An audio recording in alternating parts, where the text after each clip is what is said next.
right, I think we can get started with our next talk. So it is my pleasure to introduce Ulysses Alvarez, who will be telling us about the up topology and the Grassmann Poset. Thank you for the introduction, and thank you all for coming. And I would also like to send a special thank you to the organizers of this conference, well, for organizing the conference and for giving me this opportunity to share some ideas with you. So the point of this talk is to share a theorem that Ross and I were able to prove. But before we get into that, we do have to go over some background. In the 60s, Michael McCord was able to prove the following. So you have a poset P, and he was able to show that there exists a weak homotopy equivalence between the geometric realization of the order complex of P with P itself endowed with what we call the up topology. Now, just as a brief reminder, F being a weak homotopy equivalence means that it induces an isomorphism between all homotopy groups. The order complex of a poset is the geometric simplicial complex such that the K simplices correspond to K chains. But what is the up topology? What is F? Well, first let's handle what the up topology is. Take an arbitrary subset of your poset P, call it A, and the upset of A, or up of A for short, is going to be the collection of points X and P such that X is greater than or equal to some elements in A. And it is not difficult to prove that the collection of up of X, where X is in P, is a basis for a topology of P. And the topology it generates, we'll call it the up topology. So what is F? So McCord defined this map F and proved several things about it. And what it does is that, well, to begin, I'll say this. For every point in a geometric simplicial complex, it is contained in a unique relative interior of a simplex. And so that simplex has a vertex set, and because we are living in the order complex, that vertex set is going to be a chain. And so what F does is that it looks at the maximum of that chain and sends it there.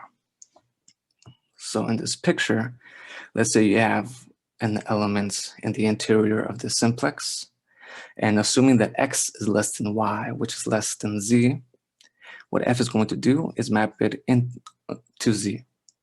And if you pick a point in the interior of this line segment, then F will send to Y, and X will be sent to X. And that's basically what F does. And one of the, and also I would like to say that the F topology is a strange topology. In general, it's not Hausdorff. In general, points are not even closed. Paths are weird, and so are homotopies. And as evidence to add to the weirdness, it makes F into a continuous map. Furthermore, it's a weak homotopy equivalence. But how does McCord go about proving that? He uses the following. So given a continuous map from X to Y such that Y has a basis where every basic element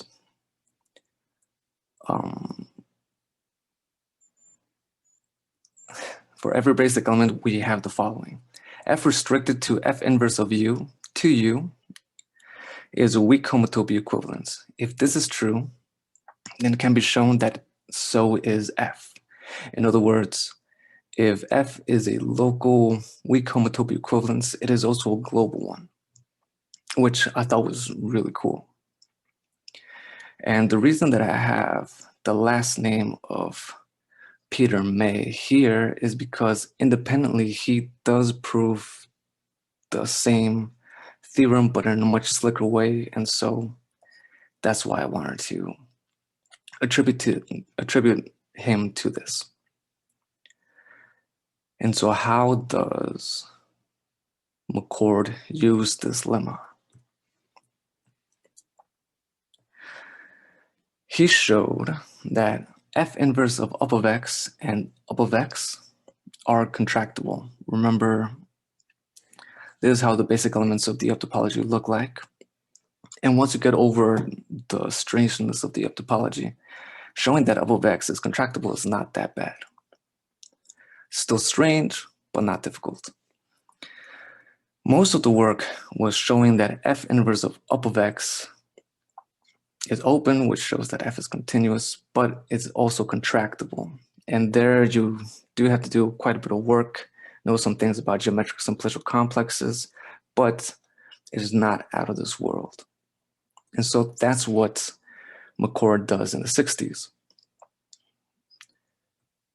Now, moving a bit forward in time into the 90s, Živaljević makes a case for topological posets, which he defines to be Hausdorff spaces with a partial ordering such that the relation is closed in the appropriate product space. And in the paper of his called Combinatorics of Topological Posets, he dwells a bit on the following example.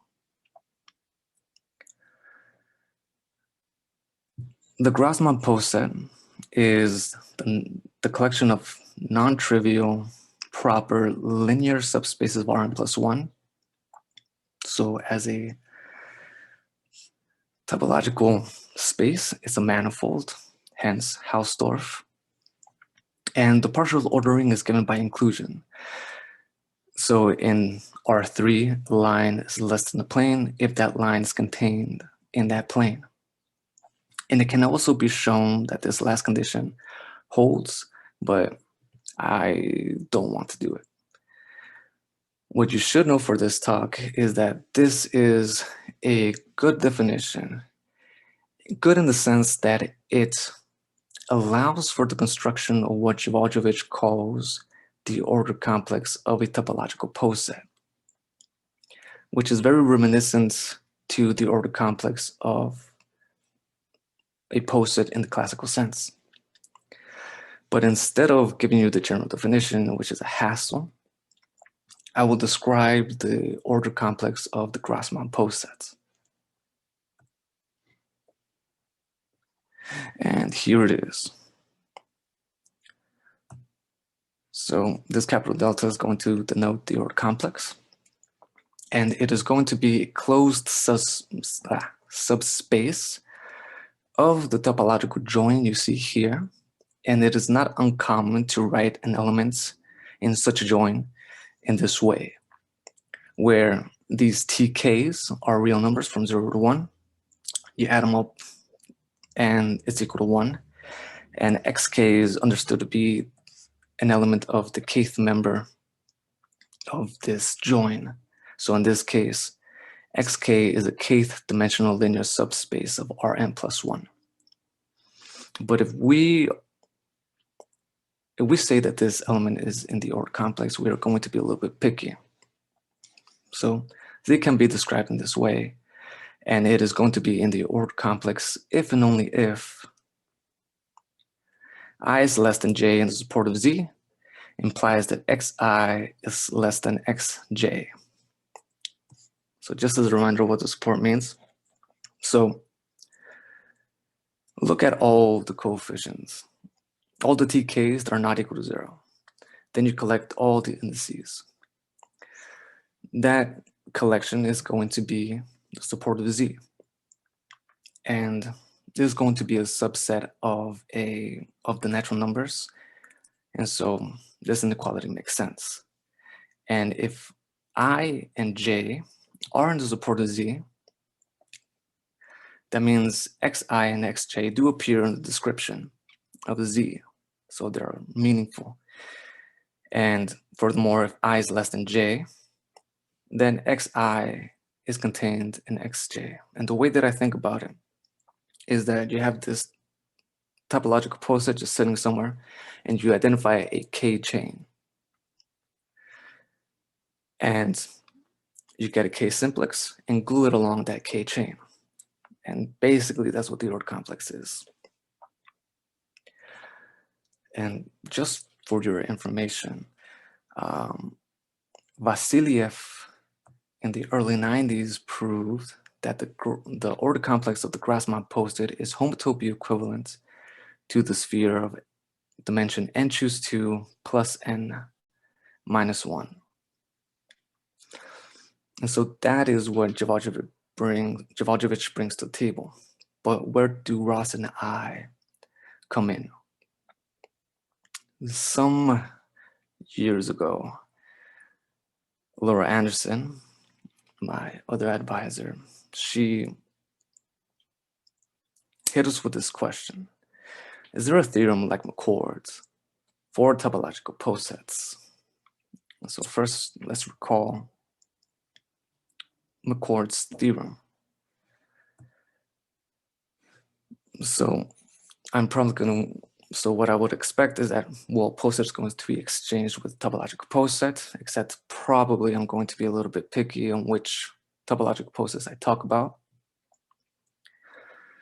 And instead of the ordered complex for classical posets, I'll exchange this for ordered complexes for topological posets. But what does the up topology of a topological poset mean? Do I have to change F? And for the latter question, the answer is essentially no. Because of the way we define the ordered complex, every single element of the ordered complex is going to correspond to a unique chain.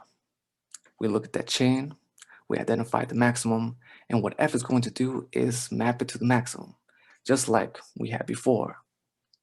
So in the Grassmann Posets, we are going to assume that X1 is contained in X2, which is contained in X3. And so we add we glue a 2 simplex along that chain.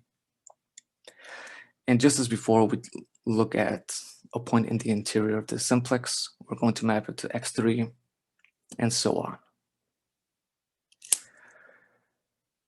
Okay, but what does the up topology mean for topological posets? Basically, what you do is you get all of the open sets,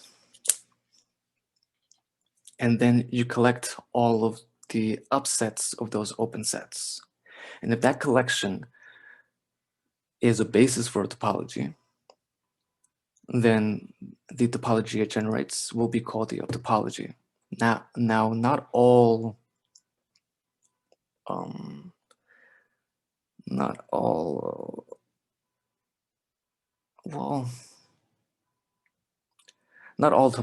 interesting topological posets are going to have this feature, and so we're going to focus on just the ones that do give us a meaningful description of the up topology.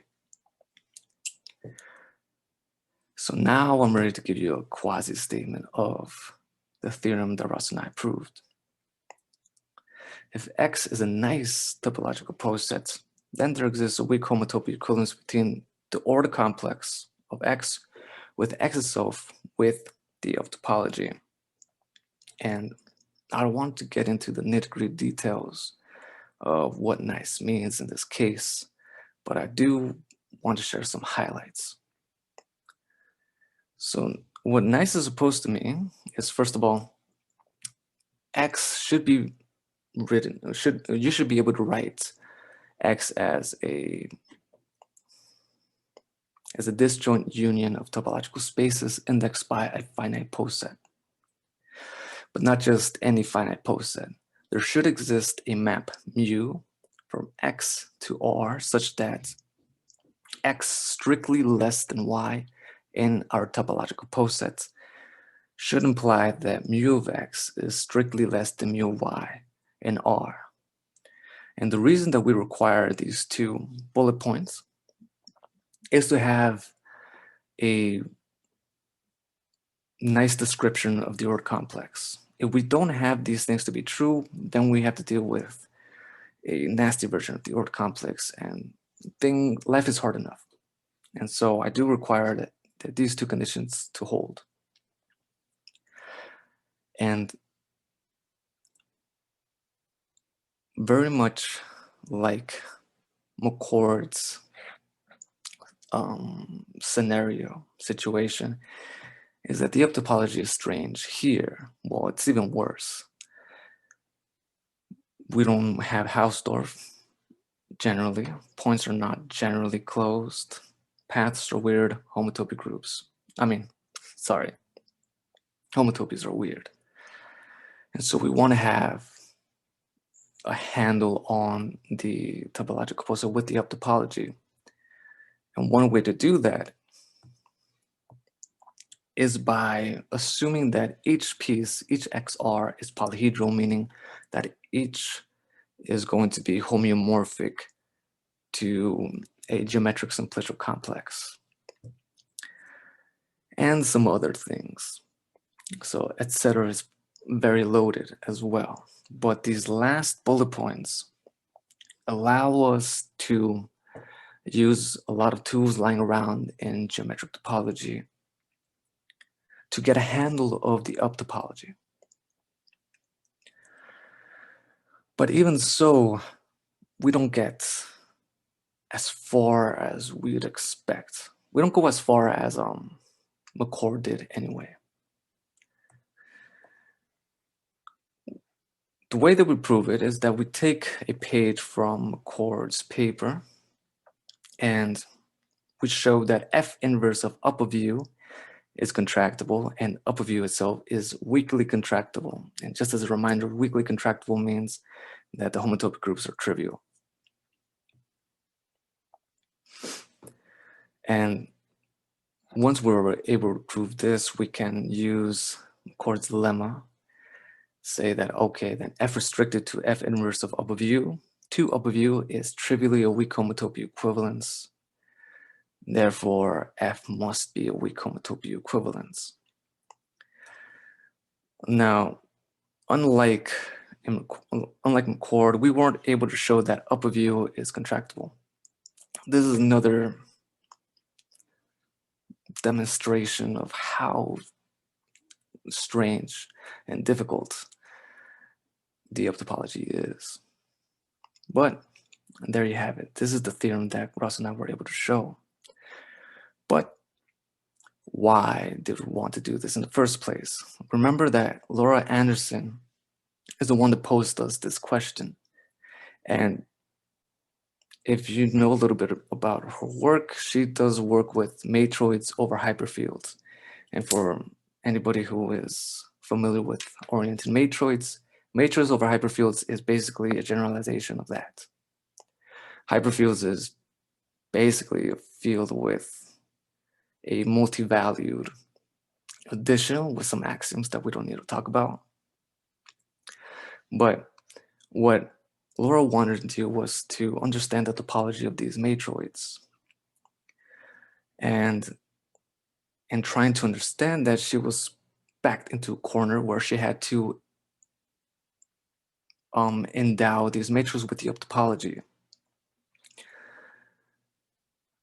It so happens, though, that for some hyperfields, the matroids are a nice topological poset in our sense.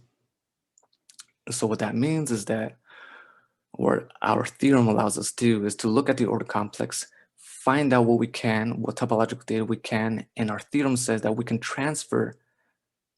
may transfer some of that information to the matroid with the up topology, such as homotopy groups, homology groups, cohomology groups, which will give us a better idea of what type of space we're dealing with. And yeah, and that's all I have for today. Thank you.